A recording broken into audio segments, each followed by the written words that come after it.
hour. I just want to say that today's guest was elected to Congress in 1962. He is one of those strange legislators or politician who runs on issues, not personalities. Many hope that he'll be a candidate for the Senate in 1970. It gives me great pleasure to introduce Congressman George Brown.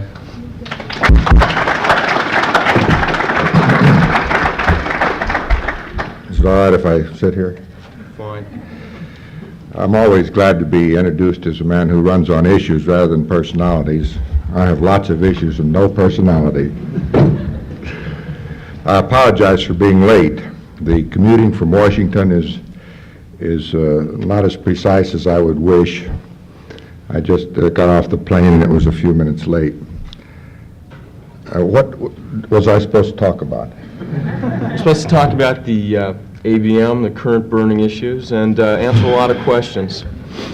Good. Of course, the most important current burning issue is what's happening on campuses these days. So I was motivated to seek a few opportunities to enlarge on my wisdom in this area, which is one of the reasons that I'm out here. I learned a hell of a lot on Tuesday. I was up at Stanford and talked to some of the leaders in what they call the April 3rd movement up there. And they're a very fine bunch of people, of course. That's campus has been known historically as the Harvard of the West. Of course, Harvard is now known as the San Francisco State of the East, so I don't know where that leads to. The ABM is a burning issue today.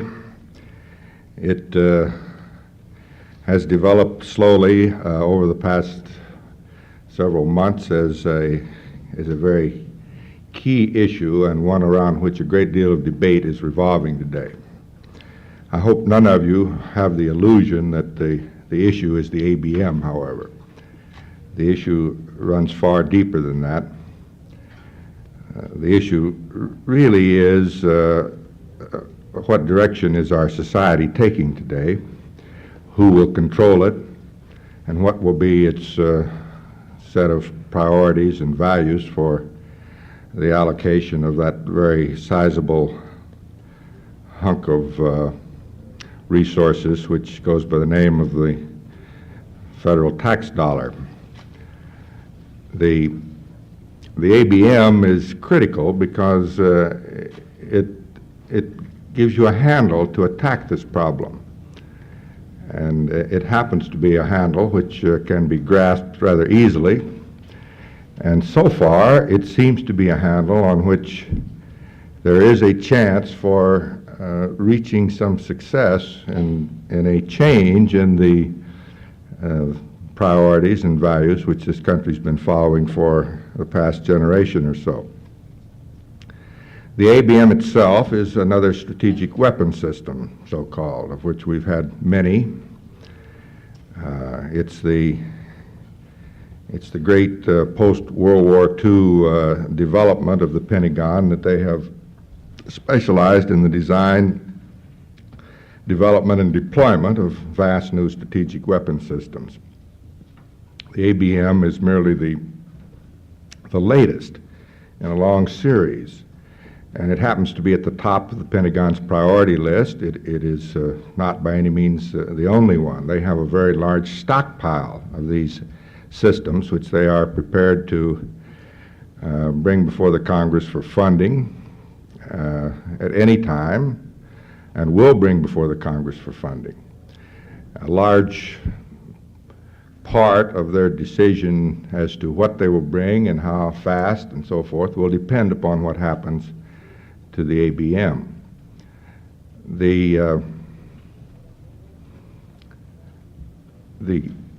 I could go into some of the history and arguments with regard to the ABM, but I don't want to spend a great deal of time on that.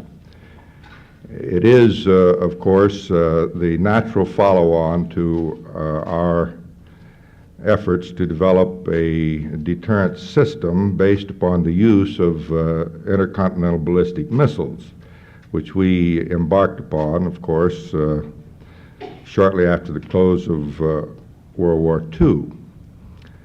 At that time, of course, during the war, we developed the nuclear bomb, which was considered to be a pretty extravagant kind of weapon in itself, but it depended upon the conventional carrier systems, the bombers and other systems of that sort. And a more efficient and economical system was sought and developed within a period of very few years. The intercontinental ballistic missile, which allowed you to deliver the nuclear bomb at any place in the world, effectively, essentially, at a very modest cost.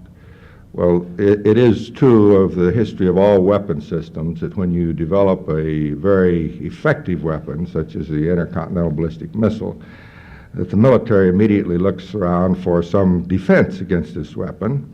And of course, this is what happened, and the efforts to develop an effective anti-ballistic missile system began actually in the early 50s, the mid-50s, and we've had a series of such weapons ready for deployment at various times in the past. I think some of you can recall the names such as the Nike Zeus and modifications of that, the Nike X. These were the earlier forms of the anti-ballistic missile system. The Pentagon has spent during the last 15 years an amount which can be variously calculated, but is in the order of 10 to 15 billions of dollars on these, well, what they call research and development and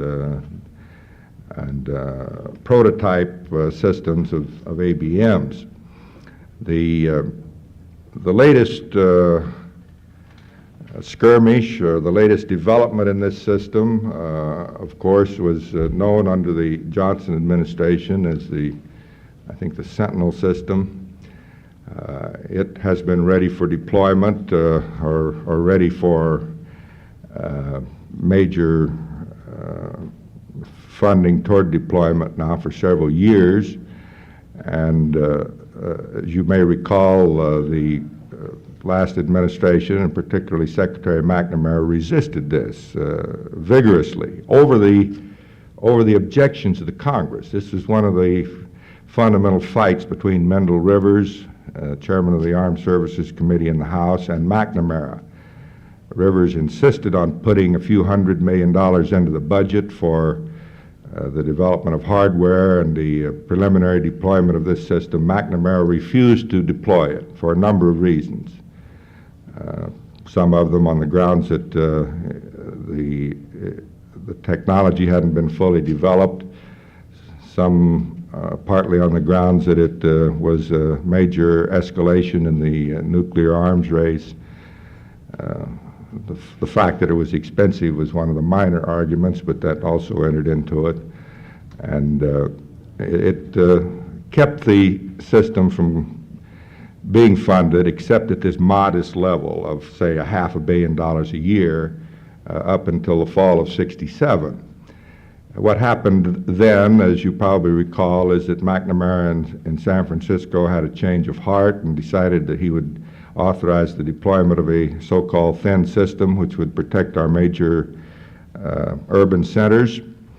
He did so under duress. The president ordered him to change his mind on this. The president was motivated at that point by the fact that the matter was going to become an issue for the 1968 election. The Republican National Committee had issued a white paper pointing up the fact that we were about to develop an ABM gap, and the president remembered very well that the so-called existence of a missile gap in the 1960 election may have been the factor which led Kennedy to defeat Nixon at that point by a small margin. It turned out, of course, that there was no missile gap in 1960, and there was no ABM gap in '67 or '68, but it was a political issue which could be exploited. And to protect himself as a potential candidate at that point, the president ordered the deployment of the thin system. Now, this is good politics. If you can protect yourself on a vital issue relating to national security for just a few $100 million, why, it's good use of the taxpayers' money. The steps went forward slowly, as you will recall, with the Pentagon beginning the acquisition of sites around Boston, Chicago, Seattle, and one or two other places.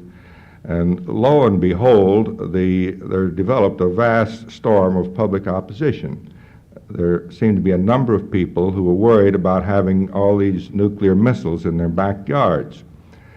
And this pressure is the sort of thing that politicians respond to, and there was a lot of it. And as a consequence, the new administration, when it took over, went through another one of these soul-searching re-examinations and decided that the old Sentinel system that the previous administration had wanted was really not necessary. They needed a new system called the safeguard system. And instead of protecting the cities against this irrational attack of a rudimentary Chinese force in the mid-'70s, we needn't be concerned about that. Now we needed to protect our missile bases against a rational Russian attack in the mid-1970s. And so he authorized the establishment of two ABM sites in the vicinity of our major ICBM installations in the Great Plains area, Montana and the Dakotas. So that's where we stood, and at first it looked as if this would quell the discontent, that the opposition amongst the Republicans could be brought into line, because now it was a matter of prestige for the administration, and it looked as if the Senate might be able to pass it. And that was the situation for a period of several weeks after the president made his announcement. The situation is changing, and it's changing rather rapidly.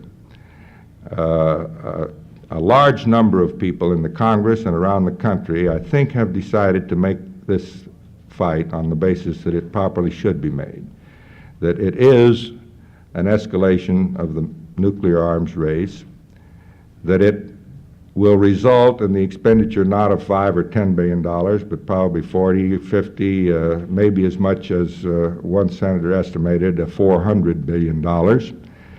That the system, there is no guarantee that it will work. In fact, there are severe doubts that it will work.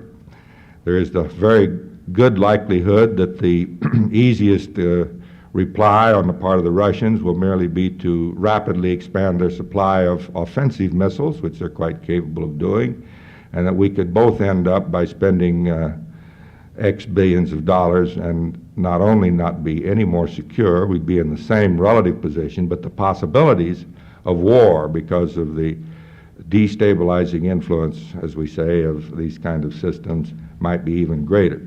So what have you bought with 40 or 50 or $100 billion? You've bought several thousand more nuclear missiles stuck around the country. You've guaranteed that the other side will duplicate that with offensive missiles. And you have, in effect, sacrificed the domestic welfare of this country for even less security at the end of a 5 or 10-year period. And this is the basic issue. The Pentagon, the military, and all of its allies are united in seeking this expansion. This includes all of those forces which have been described as the military-industrial complex, and which, if you want to describe it more precisely, also includes the large corporations, the large educational institutions, the large labor unions, and a large part of the Congress. And the battle is joined between these forces and those who really feel that the world has reached the point where it must turn in a new direction, a direction in which we seek disarmament, in which we seek to use our resources for the benefit of man rather than for the destruction of man, and in which we recognize that a system of values which is based upon ultimately destruction by physical force as the highest good has to be replaced with a system which seeks to solve the problems of mankind around the world instead of destroy mankind. So this is the issue now on which these are the issues which are involved in the ABM fight. I think it's a fight we have a good chance of winning. It's a fight that we have to make. If we don't make it, we lose automatically. If we make the good fight, even if we don't win a clear-cut victory, we make a giant step forward in exposing to the people of this country what the real issues are. We build a firmer ground, a firmer base upon which we can continue the fight. The nature of politics is such that the mere existence of strong opposition will result in additional compromises even if we don't win. I don't like this idea. I would prefer a clean-cut victory. But I'm afraid that in this war against the forces which seek to militarize completely our society, there will be no clear-cut victory at any particular time. We could defeat possibly in its entirety the ABM, the deployment of the ABM. Even if we were to defeat the deployment, there would be unquestionably a sufficient political strength behind the forces supporting the ABM to continue a rather large program of research and development, which we've had, as I indicated, for at least the last 10 or 15 years. This means $500 million a year, but this is probably better than $2 or $3 billion a year, which would be the cost if we went for deployment.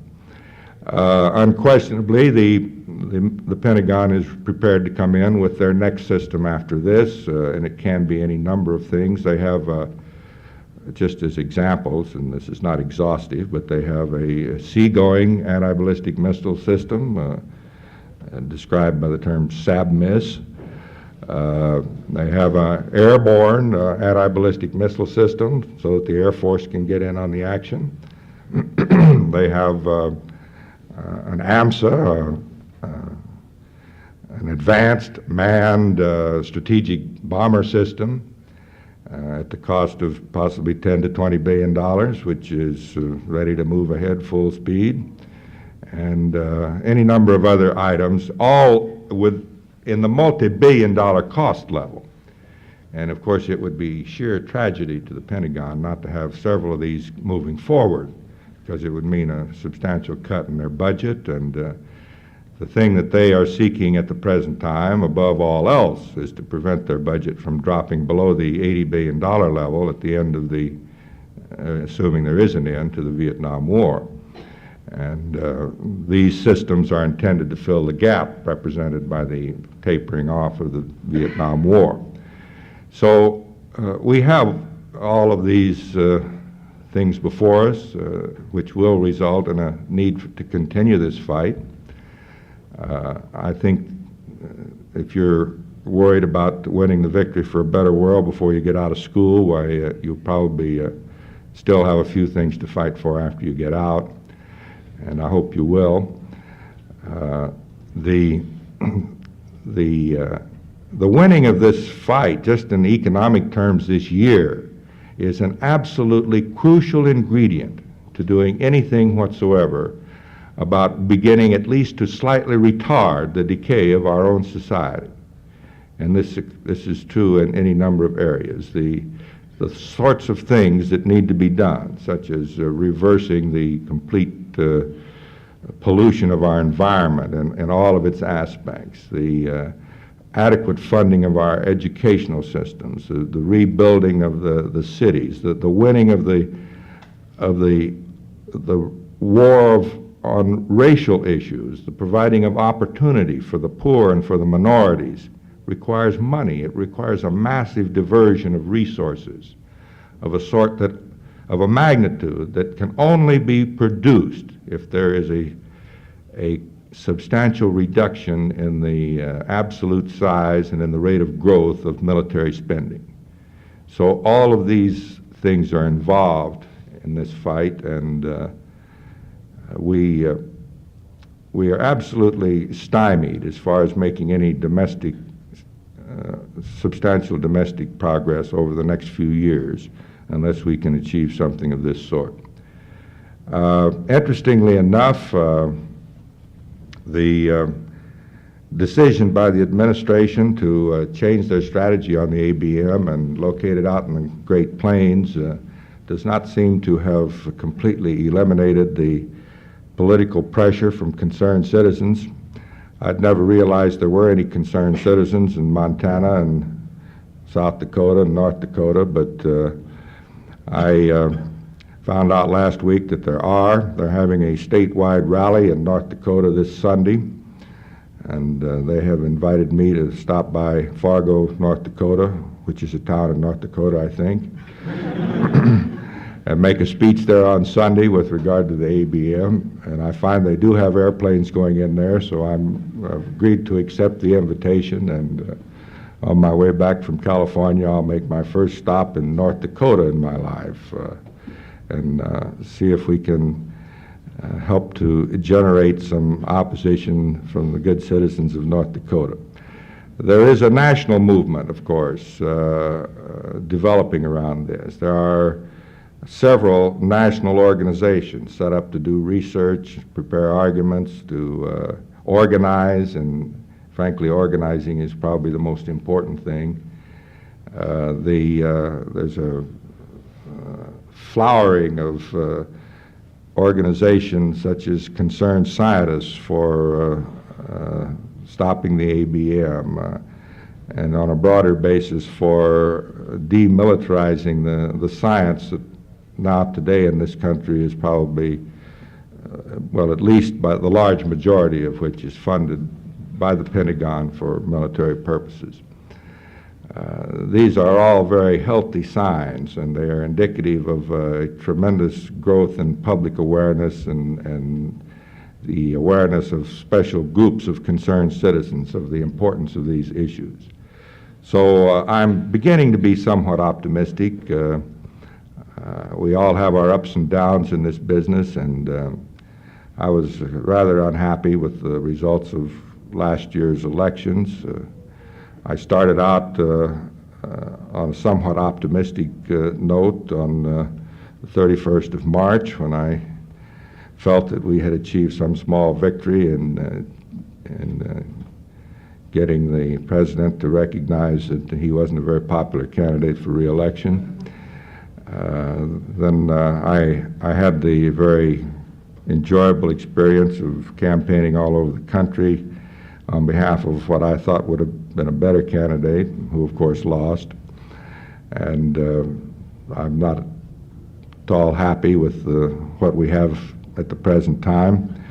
But I am happy with the fact that the discontent, the public concern, which was so obvious last year, has apparently not completely dissipated. I'm looking forward to another year of making a real good fight, and I hope a few of you will be motivated to join in that at some place along the line. End of speech. Ready for questions.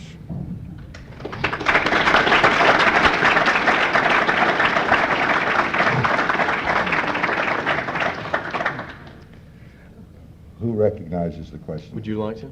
No, I'd like to have you do it. All Then right. you can make all the enemies. Okay. Well, we start right over here. I had a number of points or questions that I'd like to ask that are also related.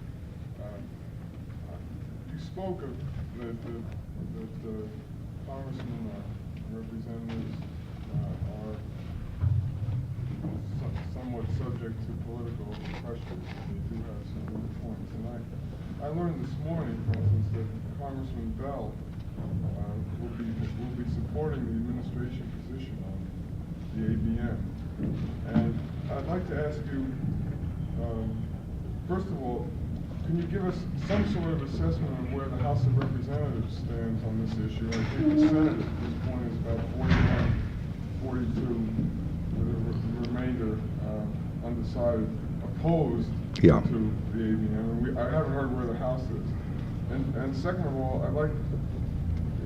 could you possibly give us some idea of how we could apply the pressure to what are Congressman Bell's weak points, or local congressmen's? Well, what would be the pressure that could be applied to local congressmen that we have some influence as their constituents to try to persuade them to change their point of view? Did you all hear the question, by the way? The question has to do with the state of sentiment in the House and the Senate on the ABM issue, and the fact that Congressman Bell has apparently announced that he will support the administration, and how you can effectively bring political pressure to bear on individual congressmen. First of all, it is very obviously true that the anti-ABM forces are much stronger and better organized in the Senate than they are in the House. The senators, for some reason or other, generally related to the fact that they serve 6-year terms, are much more statesmanlike and willing to analyze issues on their merits rather than the particular pressures that may develop. And this is a credit to the Senate. I think the Senate right now, and this is probably true historically, does tend to give a more rational and balanced judgment and to be less inflamed by the passions of the moment. This, of course, was the reason why we have a Senate, one of the reasons at least, why it was set up this way in the Constitution. The sentiment in the House, according to the last rundown that I had last week, was somewhat more encouraging than I thought. About half of the members have made some indication of how they stand. And the figures indicate that about 80 are definitely opposed to the ABM. Possibly 82 or 83 are definitely committed to support the ABM. There's another couple of dozen leaning on each side, with slightly more leaning for it, and then somewhat less than half who haven't declared yet. And it would be my expectation that this is the group that will wait and see how the wind is blowing and how the various influences that they're responsive to will go. And these influences are varied. It may include powerful forces in their own districts that they respond to. It may be particular individuals in the House to whom they look for leadership. It is not an unambiguous situation, but they will crystallize as the fight develops, and many of them just want to see which side's going to win, and they'll go on that side, which is quite common amongst politicians. So the prospects for winning in the Senate are really the best, and this is where I think most of the effort is concentrated.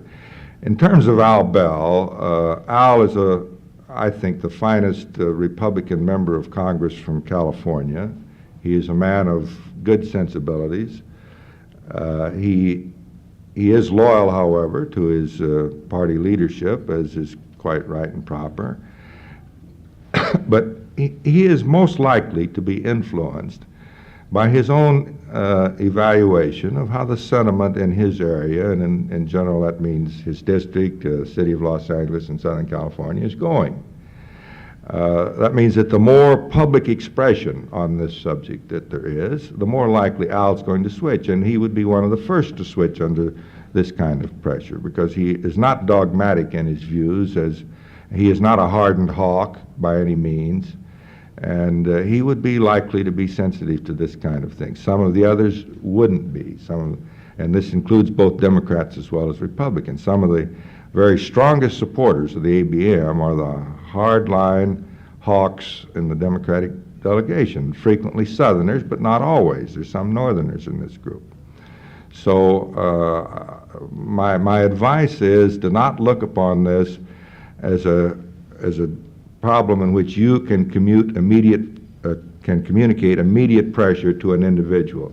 The only pressure that most people have and most organizations is the degree to which they can generate a public stance on this, which can communicate itself in a rather broad way to all political figures, and some will react more quickly than others to it, but they're all influenced by it, much more than if you and 24 of your friends were to go over and picket his house or write him nice, rational letters explaining how badly we need the money for other programs. That doesn't do the trick until he feels that this is very, very broadly based. So your job is to create that base. Yes. Congressman, being late of the 13th Congressional District of Illinois and being a constituent of Donald Rumsfeld, who I presume served with you on the Space and Aeronautics Yes, yes. Committee, and now has been appointed as head of the poverty program. How did he stand on the ABM question? I didn't follow it. I don't know how he stood. And I think this is relevant to how he's going to carry out his job on the poverty program, because I think the spending of the money on the ABM and spending of money on the poverty program have. Yes. If you feel one way on one, you're going to feel Yes. the same way on the other. Well, unfortunately, I don't think Rumsfeld had made a forthright declaration of how he stood, and the odds are that now as a part of the administration, there will be certain constraints on him to support the administration. You may have noticed how the person selected to head the National Science Foundation, for example, selected, had already accepted, and then was asked how he stood on the ABM. He said he opposed it, and his appointment was withdrawn. And I think you may expect other things of this sort to happen. Now, in general, Rumsfeld was one of the young liberal leaders in the House. He had a good stand on a number of issues, but by good, I mean relatively good. He was one of those seeking reform in Congress, for example. And while he didn't support the poverty program, he said it was because of the way it was structured, not because of his objection to doing something about poverty. He is not as inflexible as many are, but I think it's hopeless to expect that he would take a stand against the ABM in his present situation. Yes, back here. Yeah. No, the girl behind you. With the shades? You? Yeah.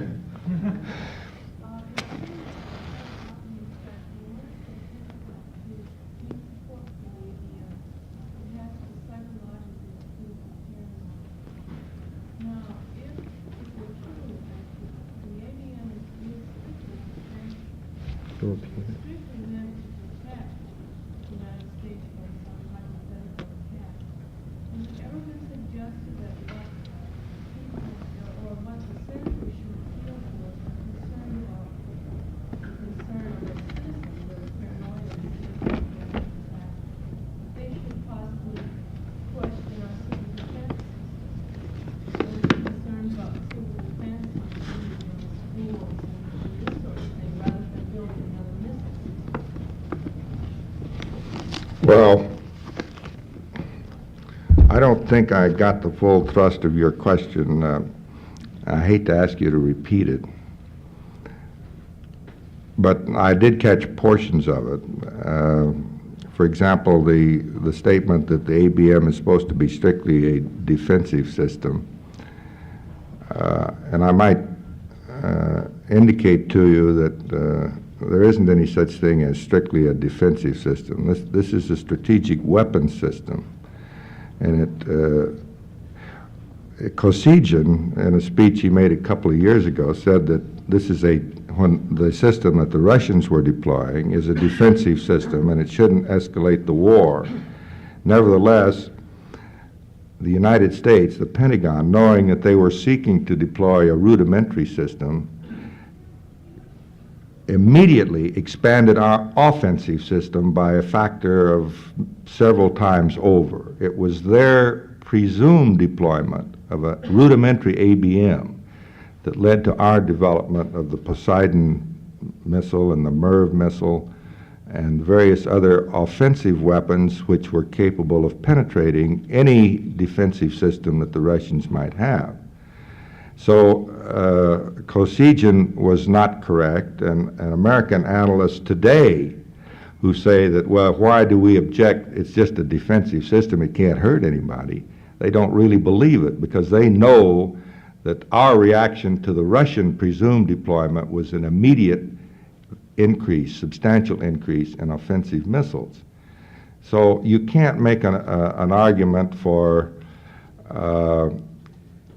it's being a defensive system, and if the thrust of your question is how can we make people realize that we can defend our society by other types of expenditures, why you can't construct too good an argument on these grounds.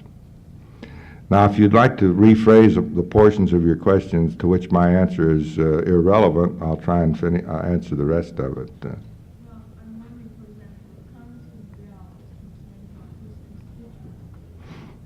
He is very much concerned. He has he is on the Education and Labor Committee. I'm wondering whether his constituency are military industrial people who want the impetus put into their industries, or whether his constituency are citizens who are concerned about an attack.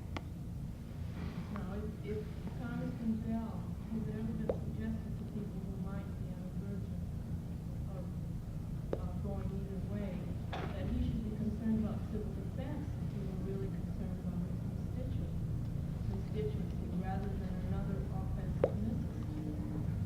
Well, I'm sure this argument has been made to Congressman Bell, and it's true that he, I don't think, has a vast amount of defense industry or military industry in his district, but then this again is not too relevant.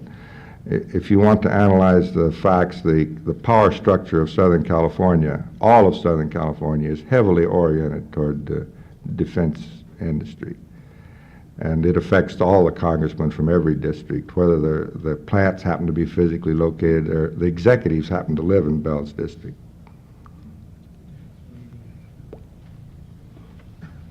I'm wondering how much effort is put into diplomacy. It seems that the Russians have an awful lot to do with what we're going to be doing in any military way.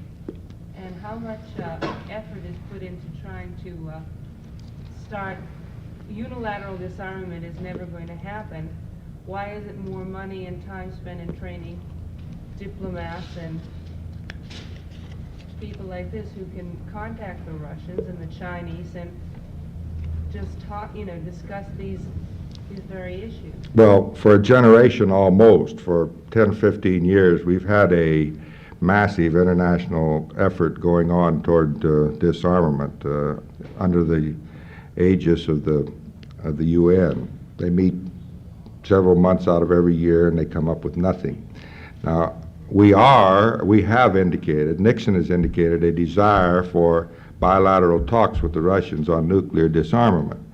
And the preliminary preparations to institute such negotiations are now in process, and it's expected that these talks will begin possibly within the next month or two.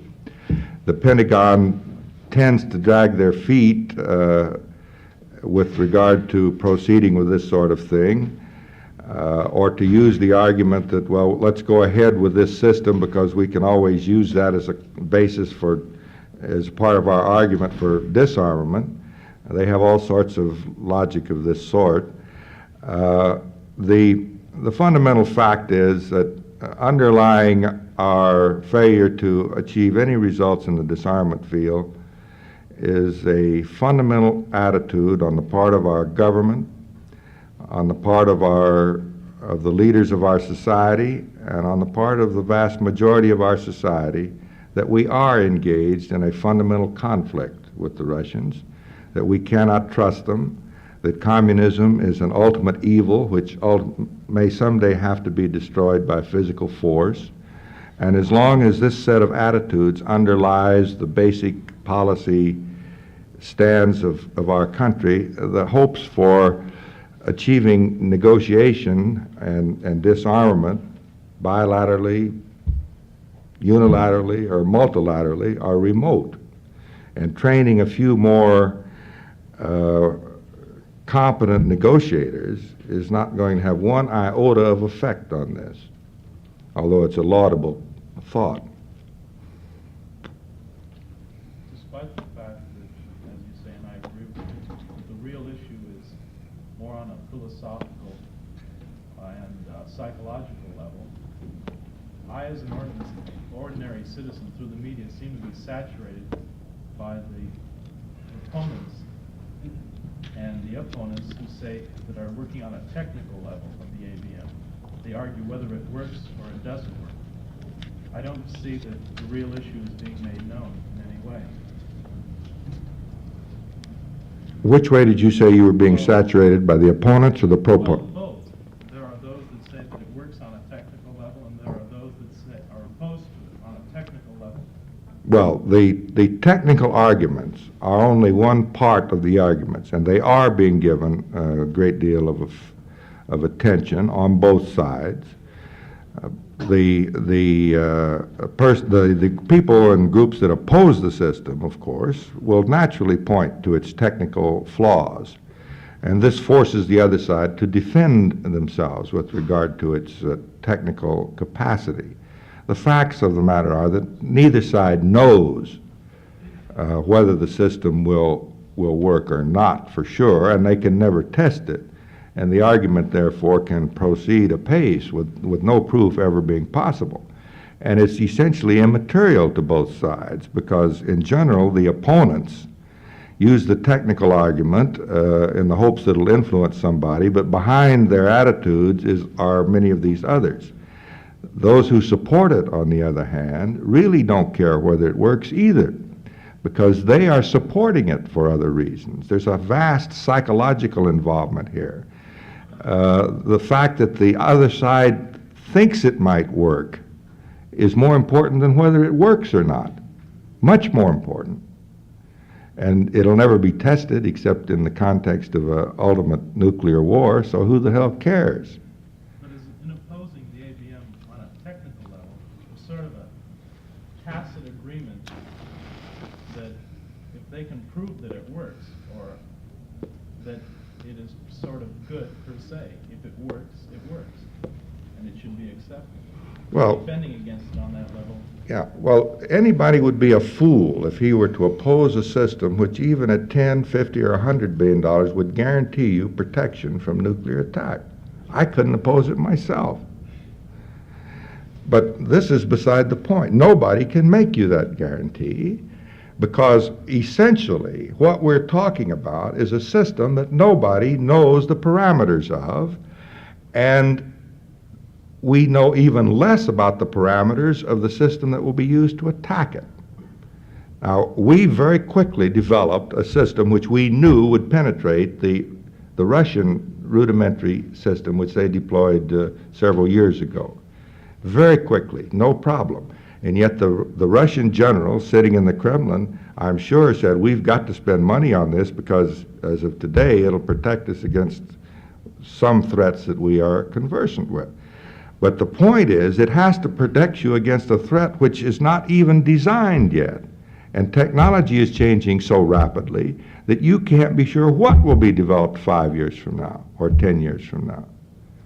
Jerry Wisner, who is as competent as any man in this field, says that it won't work technically, that there is no system that will work unless it is one based upon the use of lasers or other forms of radiation. And actually, there's no reason why such a system based upon this couldn't be developed within 5 or 10 years. So Jerry opposes it on the grounds that from his knowledge of technology, the technology, by the time this is deployed, will be absolutely a generation different from what it is today. So you can argue about whether it'll work or whether it won't work based upon today's technology, and this is irrelevant because it can't be deployed for another 6 years, and the technology changes today. 6 years is essentially a generation. I wanted to ask about methods of all, you talked about creating a broad base of opposition.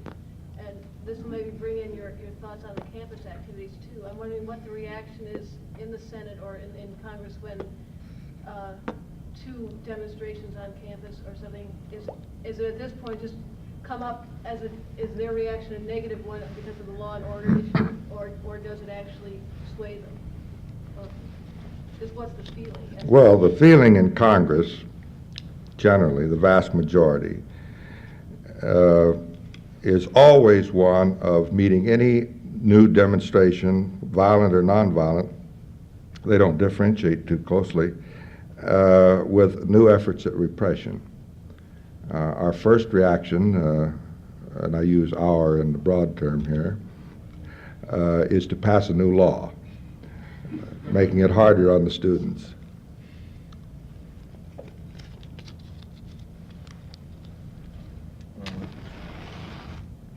I think it's significant that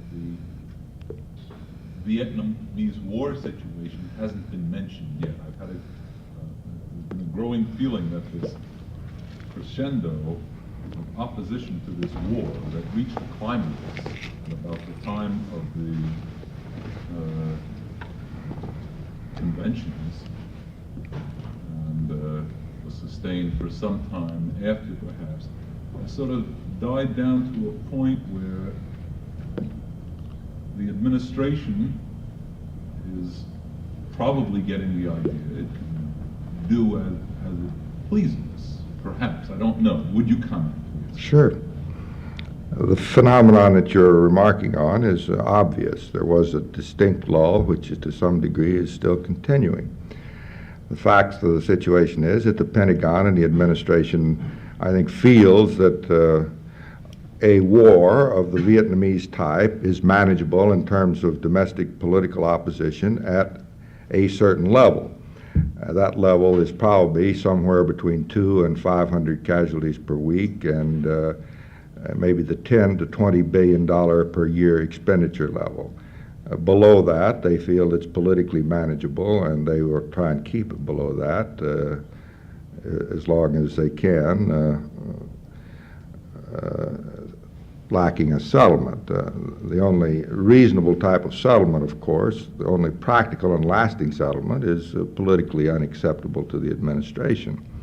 So what they are seeking to do is to avoid that settlement, but to keep the war within these calculated limits of manageability in terms of public opposition. This is a rough calculation, but this is the way most of the people who are involved in carrying on the war feel about the thing. And actually, what's wrong with this attitude? Most of the students feel the same way. Most of the people of this country feel the same way. The revulsion against the war in Vietnam was not a moral revulsion against America's role in the world. It was a personal revulsion based upon the fact that it was beginning to hit too many pocketbooks, too many young students were being drafted, and you get very moralistic and so forth when you begin to get hurt personally. And I hate to make this kind of a condemnation, but I think it's true. There aren't enough people who recognize that underlying the war there are a whole set of factors which are more important and which need to be changed. Are there no forces that are pointing out in a strong way the repugnance of our moral position there, that our moral position there is one that is so evil that the growing shame among some people for the behavior of our government is a disastrous, a real calamitous situation? Well, I think you're asking for a philosophical answer here. Is it moral when we kill 100 Americans a week, or do you count the 500 Vietnamese that are killed? It's an irrelevancy. I think yeah, it you is. yourself have made some of the key comments when you pointed out attitude toward communism. I'm not sure how you put it, but in effect, we have a conditioned response, which means an unthinking response to a communist threat. Well, sometimes when I feel like I want to shock people, I try and point out to them that our whole society is replete with hypocrisy and immorality, and yet we don't begin to do anything about it until at a certain point. There's a threshold level. Morality is relative in this situation. And the morality of the Vietnam War is relative, except on the scale of several hundred dead and several billions of dollars per year. It isn't essentially worse than the immorality of the effect of the automobile on our society. 50,000 dead per year, our atmosphere contaminated, our whole values conditioned, our cities structured by a vehicle which has no real human component. If you're just measuring morality in measurable terms like this, why? I don't even understand the comparison. I agree with the evils of the automobile, but the purpose of an automobile is to get a person from... The automobile is a product of the system. It is an inevitable product where you have to create production for profit, and you have to force it on the American people, and you do it without regard to the effect on the American people, and the same as the Vietnam War. It has some incidental uses, but in the minds of a lot of people, the Vietnamese War has some incidental uses. Good. I mean, I just wanted to know how radical your thinking really was.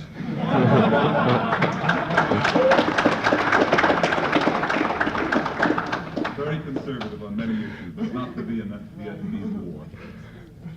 The purpose of the Vietnamese War is to stamp out, I would say, I tend to discount threats of economic interest and so forth, is to stamp out the threat of communism. In some arrogant way, we feel that we must not permit this monster to rear its head wherever it shows up. We refuse to make the analogy that if we assume the arrogant position of stamping out any government that we don't like, that in some kind of a sense we must allow other governments like Russia to stamp out. Did your moral revulsion exist in 1956 when this country encouraged CM not to proceed with the elections?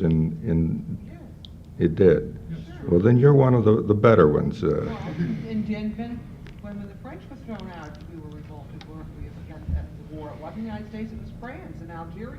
The Right. same thing. I mean, we were revolted by the whole colonial system. Yeah. And that's just what we're in now, is a colonial system in Vietnam. Well, our revolting policy in Vietnam began in 1950 when we started aiding the French, and yet there wasn't this public discontent.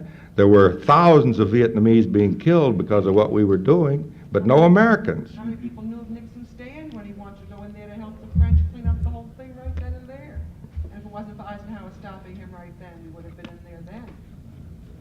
Okay. Well, of course, there can't be widespread opposition to something that very few people know about. Do you have a question back there? What does the political future hold for you? I have a little difficulty answering that question. No, I'm trying to stir up a little discontent around the state with the status quo, and if I feel that the stirring process is proved effective enough, I might be interested in running against Senator Murphy next year. But this is a very difficult and involved decision, which requires a great deal of work, and all I can tell you at this point is that I'm going to put a great deal of work into trying to both understand and influence the opinion of the voters in this state during the next year, and if I am reasonably successful, well, then I will take a crack at running for the office. Do you have a question over here? Yeah, wouldn't you say in that context there's, or perhaps there is there or isn't there a large difference between your constituency as a congressman and the voters whom you'd be trying to appeal on the state level? A large difference, you mean in terms of their political ideology? Well, it is said that the state of California today, the voters are in a period of conservative backlash, and I don't normally expect that voters in that kind of a mood will be too enthusiastic about my stands. I have been told that my stands were not such that they would be supported by the people of my own district, and I've really not seen that. I have a district which is not typical of the state. It has about 5% more Democrats in it, and it has a very large minority population. I find normally that I receive about the same percentage of the vote, considering my registration, that most other congressmen do. If I didn't feel that, in other words, if I felt that in my own district I was losing a substantial part of the Democrats, I'd be quite discouraged, but that is not the case. Yes, all the way back there. Concerning the Vietnam War, what are the key American reasons you see it for being there and for wanting to continue? And secondly, is the psychology that you talked about referring to the war, or what happened in Harvard, since the election, Well, the basis for our involvement in the Vietnam War has to be analyzed on a historical basis. If you will go back, you will recall that in 1950 we became involved in the Korean War. Up to 1950, we had been relatively neutral in the situation in Vietnam, where the French were seeking to reestablish their colonial control. At the time of the outbreak of the Korean War, we decided that the Vietnam situation, instead of being a colonial effort on the part of France to regain control, became another front in the worldwide crusade against communism. And hence we began to aid the French at that point. Our aid actually provided something like 80% of the total cost of the French effort from 50 to 54, and they still lost. At that point, we became more directly involved, and here you become involved in the bureaucratic aspect of this. The CIA, beginning with the Eisenhower administration, headed by Allen Dulles, became deeply involved in the selection of Diem as our man in Saigon. It did so with the close cooperation of, in fact, the instigation of John Foster Dulles, Allen's brother, who headed the State Department. And you had the State Department and the CIA working diligently to frustrate the Geneva Convention, but always sub rosa. We do not like to be publicly portrayed as a power seeking to subvert an international agreement, but we did nevertheless. And we have continued this kind of involvement, in large part, I think, because of a sheer desire to protect our previous bureaucratic mistakes, one thing leading to another, but with the basic underlying factor being the Cold War mentality and considering this as a part of the war against communism. Now, you may first of all question the validity of carrying on a worldwide crusade against communism, or you may question whether or not this is a skirmish in that war. Either is valid, but most people accept both of these things. And hence it was relatively easy for the administrations gradually to increase American participation as it became necessary, because the government we were supporting was intrinsically unpopular and incapable of ruling without our support. And we never got to the point of where we set limits on how far we would go. And I talked to a CIA man 2.5 years ago, and I told him what a mess they'd made out of things over there. And I said, how would you feel if this war were to end up costing this country $100 billion and 30,000 casualties? He says, oh, that's ridiculous. It'll never go that far. no vital economic. There's no vital American interest involved in Vietnam of any way, shape, or form, in my opinion. I think we have time for about 2 more questions. One back there and over here.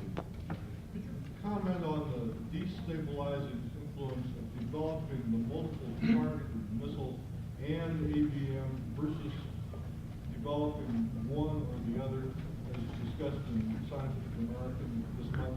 And does this have anything to do with the philosophical argument you raised earlier? Well, these are relative matters. Any increase in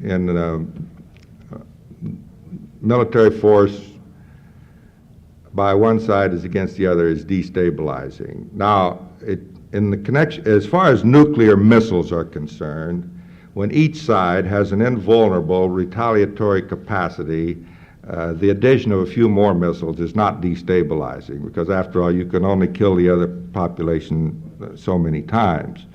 And nuclear missiles in hardened silos are recognized as being an invulnerable retaliatory force. And for the past 10 years or so, our basic strategy has been that strategy, that we can resist a first strike and still completely destroy the other country, and they feel the same way about us.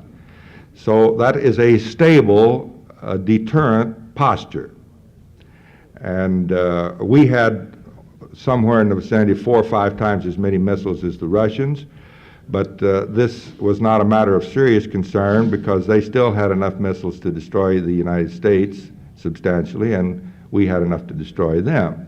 Now, an ABM deployment puts into question the credibility of the other side's first strike capacity. In other words, they may not be able to, it's what they call a damage limiting system. They may not be able to destroy on their first strike or second strike what they anticipated. This is destabilizing, therefore, and an antidote has to be prepared. And this is the essential key factor that sets another spiral in effect, the destabilizing aspect of the ABM. The MIRV is even more destabilizing because the MIRV is a system whereby on one missile you can have up to 10 warheads, all independently targetable at different targets. And it is impossible to verify either side how many warheads are on any given missiles. Now, we know precisely how many missiles that the Russians have, and they know precisely how many we have, and they know precisely where they're at. And this is a stable situation. We know it from all sorts of data. Up till the U-2 incident, we had very good photographs of all their missile installations. When that ceased, we began to perfect our satellite photography, so that today we photograph their complete installations by satellite methods. They do the same with us. Of course, we publish maps of ours, so it isn't really that important. But the problem with the MIRV is you can know precisely how many missiles, but you don't know how many warheads. And they could expand their capacity, therefore, by 10 times over. And we would not be able to verify this. And our automatic reaction is to overcompensate.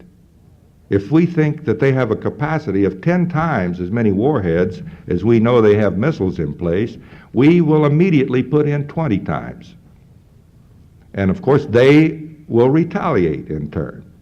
So this is, and underlying this, of course, is the historic Russian refusal to permit on-the-spot inspection of their missiles. In other words, what it would take in this case is to actually dismantle their missiles and count the number of warheads. And they're not about to let us do that. And while we have always claimed that we would accept inspection, I doubt if we'd go that far ourselves. So this is why the MIRV system is such a much more destabilizing influence. And we're beginning to deploy the MIRVs now. We've perfected them, and we're beginning to install them on our missiles. And if we don't do something to stop it, why the Russians have only one course to take, and that, of course, is to deploy their own, and enough to compensate for the capacity that they think we're installing. This will be the last question. I've been very concerned about this country's willingness to supply weapons to other countries whose governments are whose industry is incapable of building these sophisticated weapons and whose governments are supposedly friendly to American interests, whatever those interests may be. what control, if any, does the Congress exert over this? Well, we became quite incensed about this at various times over the past 2 or 3 years, and we have put certain limitations into the capacity of the Pentagon to sell or rent or lease or give away these missiles. We became particularly incensed at the Pentagon's giving away or selling sophisticated aircraft to the Latin American countries. We don't want to encourage wars in Latin America, and we are very anxious to increase the capability of the existing governments in most cases to control insurgencies, but we don't quite see the role of sophisticated aircraft in curtailing insurgency movements. And it was this failure to see the relevance of some of this equipment to the problems that the Congress envisioned developing there, not any moral reasons really, that led to a cutback in the authority of the Pentagon to distribute these weapons. Now, I wouldn't put too much weight on the fact that we are cutting back on this somewhat. It is not a matter of high morality or principle or even cost. It's some other calculations, and at the drop of a hat, the volume of such weapons will be increased again, and it's still rather substantial. And not only Latin America, but of course we have armed our allies around the world, our close allies and friends, such as Chiang Kai-shek and South Korea and Thailand and what? Well, we've had an off and on situation with Israel. Sometimes we're willing to give them what they need and sometimes not. I think we have supplied them with substantial arms, but we also supply the Arabs with substantial arms too to keep things even. Similarly, although not to the same degree, we're supplying Pakistan and India. And now, we supplied much more arms to Pakistan than we did to India. And I've had some of the Indians point this out to me when I make this comparison, so I don't want to belabor it. But this is the pattern that we've followed in our distribution of arms around the world. I know, Congressman, you have another appointment today at 1:30, and I don't want to keep you. I'd just like to thank you for coming and joining us, and I know everybody likes to have these sessions and see what's happening in the world. And Well, I like to have them too. And I'd just like to thank you on behalf of the students and everybody in attendance. All right. Thank you.